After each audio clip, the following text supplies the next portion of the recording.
Way 31 News coverage now of the police shooting death of Steve Perkins. We have a team of journalists live from Decatur covering both the public viewing of Perkins and the protest that's expected to follow. Let's get right over to Way 31's Dan Schaefer tonight, who leads our coverage. Thanks, Marie. We are outside the Reynolds Funeral Home where that viewing took place, and for the last 6 hours or so, a steady stream of hundreds of mourners have come in to pay their final respects to a man many in the community say was the victim of excessive force by Decatur police. Now, it was a week ago today that Steve Perkins stepped outside his home, allegedly with a gun in his hand, to confront a tow truck driver who was about to repossess his truck.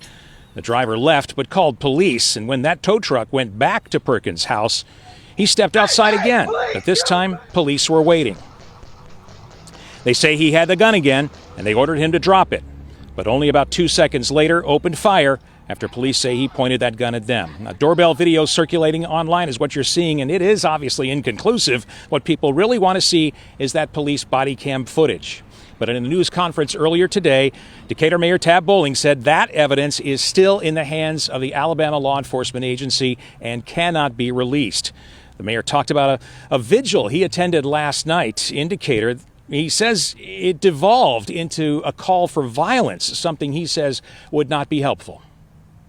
Overall, it was a very peaceful vigil, and but there was an attorney who spoke, and it went from peaceful to the attorney charging the residents with some things that just would not be healthy for our city.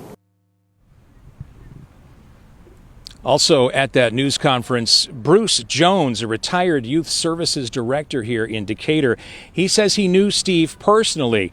He reiterated the call for peace, for patience, and for honoring what he says Steve, in the right way, would want, and that is letting this process play out. I used to live by Steve and his family. We were neighbors for many years. I knew him, and I knew him well. Good guy. We used to work out together. He used to work out with some of the police officers, so he didn't have any animosity towards police. They worked out together. Yes, this was tragic. We need to find out what happened, and we want to be patient with that, but Steve wouldn't advocate violence. Now, the police chief here in Decatur reiterated that they support peaceful protests, but that any violence would not be tolerated. At this point, one officer is on administrative leave. They have not released the name of that officer. This is all pending the investigation, which, according to Decatur city officials, is still in the hands of Aaliyah. They said this afternoon that investigation is still ongoing. Meanwhile, those here are still grieving and waiting for answers. The viewing ends at 5:30. We hope to speak to a few of them who stopped by today and bring that to you tonight at 6 o'clock.